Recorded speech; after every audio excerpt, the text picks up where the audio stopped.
یہ آپ بات یاد رکھیے گا، میری تو کوئی حیثیت ہی نہیں ہے نا، میں سید بھی حضور کی وجہ سے ہی بنا ہوا ہوں نا، میری تو اندر کوئی حیثیت نہیں ہے نا۔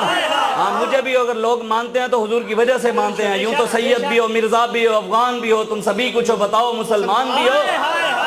میرا باپ بھی یہاں بیٹھا ہو، کوئی بندہ کھڑے ہو کر میرے باپ کو گالی دے، میں اگر اس کو جواب بھی نہ دوں تو بندہ کہے گا اپنے باپ کا ہی نہیں ہے، یہی کہیں گے نا لوگ۔ بھئی اگر میرے باپ کو کوئی گالیاں دیتا رہے، اگر تھپڑ بھی مار دے، میں چپ کر کے دیکھتا رہوں بھی چنگا ہو رہا ہے، کوئی کہے گا بھئی یہ اپنے باپ کا ہی نہیں ہے، غیرت ہوتا تو اٹھ کر جواب دیتا، کم از کم اس کا گریبان پکڑتا، اس کو تھپڑ مارتا، بھی باپ کی غیرت تو کرتا۔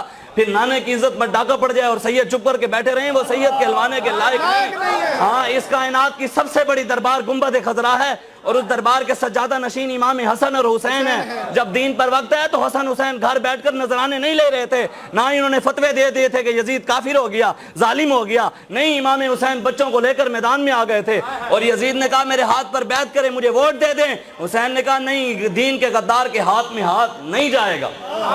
عاشق سوئی حقیقی جیڑا قتل معشوق دے مننے ہو، عاشق سوئی حقیقی جیڑا قتل معشوق دے مننے ہو، سچا عشق حسین علی دا باہو، سر دے وے راز نہ بھنے ہو۔ پر میں سر دے دیا امام حسین نے، لیکن دین پر آنچ نہیں آنے دی۔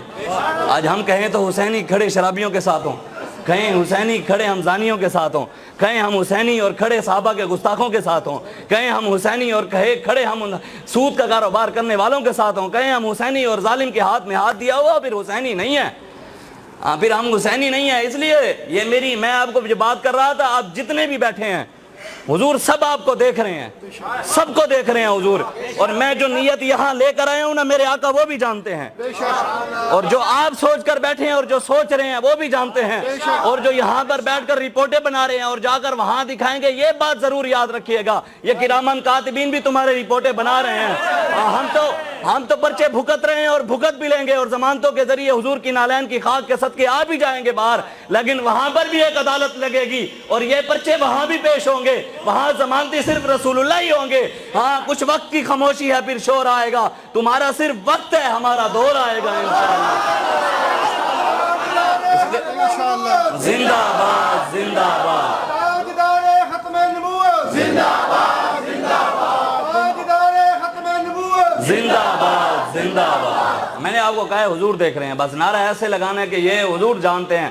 یہ نعرہ تو وہ بابا جی سناتے ہیں کہ میرے پاس ایک بندہ آیا جو بندی تھا، اس نے آ کر مجھے کہا کہ میں نے خواب میں دیکھا، روضہ رسول کے پاس میں موجود تھا، خواب میں حضور کی زیارت کی، اور حضور کے پاس کچھ نوجوان ہزاروں کی تعداد میں حضور کی بارگاہ میں لائے گئے۔ حضور نے پوچھا یہ کون ہے؟ تو فرمایا یہ لبیک والے ہیں۔ تو حضور نے کہا نعرہ لگاؤ پھر۔ سبحان اللہ، بابا جی لبیک یا رسول اللہ لبیک، لبیک، لبیک، یا رسول اللہ لبیک، لبیک، لبیک۔ یہ تو قرآن کی آیت ہے، النبی اولیٰ بالمومنین من انفسہم۔ اللہ نے ارشاد فرمایا نبی تمہاری جانوں سے بھی زیادہ قریب ہیں۔ اعلیٰ حضرت نہیں فرماتے سب سے اولیٰ و اعلیٰ ہمارا ہے۔ اولیٰ کا مطلب یہ ہے کہ سب سے قریب تر حضور ہیں۔ النبی اولیٰ بالمومنین، نبی جانوں سے بھی زیادہ قریب ہے۔ میرے والد صاحب مجھے یہ بات سمجھاتے ہوتے تھے، یہ آیت میرے والد صاحب ابھی بھی زندہ ہیں، اللہ تعالیٰ انہی کے صدقے ہی آج ہم چلتے پھر رہے ہیں، اور بابا جی خادم حسین رضوی کا فیضان ہے جو آج یہاں بیٹھے ہیں، ہماری تو کوئی حیثیت نہیں ہے، انہی کی کرم نوازی ہیں۔ میرے والد صاحب مجھے سمجھاتے تھے، میں آپ کو سمجھاؤں، کہتے ہیں کہ اس آیت کا مطلب پتہ ہے کیا ہے؟ میرے دوست ہیں، میں اب کسی اور کا نام لوں شاید وہ ناراض ہو جائے، تو جب کہتے ہیں میں نے کہا کہ النبی اولیٰ، نبی جانوں سے بھی زیادہ قریب ہے، مثال کے طور پہ وہ سمجھاتے تھے بھی مجھے سلیم صاحب نے کہا کہ جناب شاہ جی جان، میں نے کہا جی کہاں پر ہے؟ سلیم صاحب نے کہا کہ جان میری اماں جی نے ایک مرتبہ میری آنکھ میں سرمچو ڈالا نا، سرما ڈال رہی تھی، سرمچو میری آنکھ میں زور سے لگا نا، میری جان نکل گئی۔ میں نے سمجھا شاید بھی آنکھ میں جان ہے، پھر میں نے کہا جناب سلیم صاحب یہ جو آنکھ ہے یہ تو نابینا بھی پھر زندہ ہے اگر آنکھ میں جان ہے۔ تو انہوں نے کہا جناب ایک مرتبہ استاد صاحب کے پاس گیا پڑھنے، تو سبق نہیں آ رہا تھا، استادوں نے ڈنڈا مارا میرے ہاتھ پر تو میری جان نکل گئی۔ میں نے کہا شاید ہاتھ میں جان ہے، ہاتھ کٹا پھر کیسے زندہ ہے؟ کہتے جی بس جی مجھے نہیں پتا، ایک مرتبہ اماں جی سے لڑائی ہوئی، گھر سے بغیر جوتی پہن کر چلا گیا، راستے میں کانٹا چبھا تو میری تو جان نکل گئی۔ میں نے کہا شاید پیر میں جان ہے، تو پھر میں نے کہا پیر کٹا کیسے زندہ ہے؟ کہتے شاہ جی مجھے نہیں پتا، ایک بندہ پہاڑ سے گرا بچ گیا، چار پئی سے گرا مر گیا، پتہ نہیں جان کہاں ہے۔ میں نے کہا یا اللہ تیرا حبیب تو جانوں سے بھی زیادہ قریب ہے اور تو کہاں بستا ہے؟ رب نے کہا وَنَحْنُ أَقْرَبُ إِلَيْهِ مِنْ حَبْلِ الْوَرِيدِ، اور میں شہرک سے بھی زیادہ کروں گا. یا اللہ ہم تو پہلے بھی یہاں مشکل میں ہیں, ہمیں تو یہ نہیں پتا بھی جان کہاں ہے, اب شہرک کہاں سے ڈھونڈیں. رب نے فرمایا قرآن میں ہی ہے فَاسْأَلُوا أَهْلَ الذِّكْرِ إِن كُنتُمْ لَا تَعْلَمُونَ, اللہ والوں کے پاس چلے جاؤ. ہم ایسے چلتے چلتے چلتے چلتے او خواجہ غلام فرید کوٹ مٹھن شریف والے, ہم ان کی بارگاہ میں پہنچ گئے. ہم نے کہا جی خواجہ جی ایک بات سمجھ نہیں آ رہی. انہوں نے کہا جی کیا؟ انہوں نے کہا اللہ تعالیٰ کہتا ہے بھی نبی جانوں سے زیادہ قریب ہے, میں شہرک سے زیادہ قریب ہوں, ہمیں سمجھائیں کہ اب شہرک کہاں ہے اور جان کہاں ہے. کہا ہم چٹکی میں سمجھا دیتے ہیں. جی کیسے سمجھائیں گے؟ کہا یارو جہاں جان وہاں شہرک, جہاں جان وہاں شہرک, جہاں شہرک وہاں جان. کہا جہاں خدا وہاں مصطفیٰ, جہاں خدا وہاں مصطفیٰ, جہاں مصطفیٰ وہاں خدا. کہا میاں یہ لفظاں دے جھیڑے ہیں, مطلب یہ لفظوں کی ہیر پھیر ہے. ابھی ایک شہرک سے زیادہ قریب ہے, ایک جان سے زیادہ قریب ہے, بس لفظ چینج ہے, باقی ہیں دونوں ہی ایک. محمد محمد کریں دے ہیں جی, محمد محمد کریں دے گزر گئی, احد نال احمد ملیں دے گزر گئی, خدا کو ڈٹھو سے محمد دے اولے, محمد محمد پکیں دے گزر گئی. حقیقت محمد دی پا کوئی نہیں سکدا, اتھاں چپ دی جاہے اللہ کوئی نہیں سکدا. ڈاڑھے علیسو عمل ہفت تھی سن, عمل ہفت تھائے ہوئے ولا کوئی نہیں سکدا. اساں نت محمد دیا ناتاں بڑے سوں, اساں وانگ ناتاں بڑا کوئی نہیں سکدا. مذاہب تے جھگڑے اساں چھوڑ بیٹھے, پر محبت تے جھگڑا چھڑا کوئی نہیں سکدا. ہمارے کہا میاں اے لفظاں دے جھیڑے ہیں, ڈوہیں راہ دے ہکے ویڑے ہیں.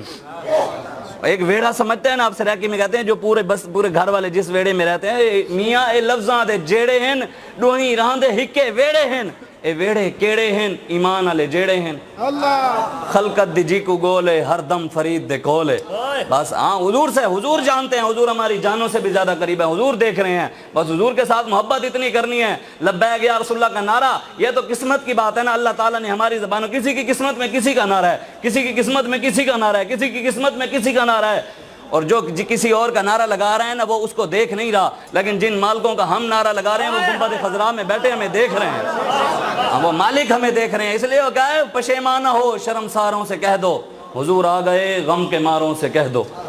پشیمانہ ہو شرمساروں سے کہہ دو, حضور آ گئے غم کے ماروں سے کہہ دو. وہ چلے ہیں سوئے عرش اعظم, وہ چلے ہیں سوئے عرش اعظم, ادب سے رہیں چاند تاروں سے کہہ دو.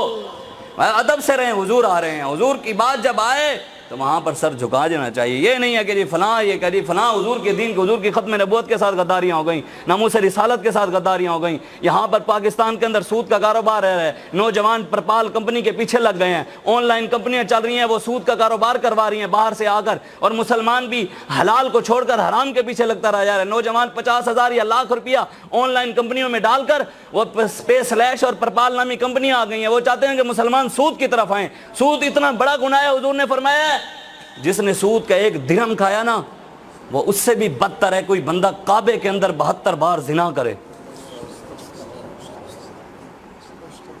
سود کا ایک درہم کھانے والا ایسے ہے جیسے اس نے 36 بار اپنی ماں کے ساتھ زنا کیا.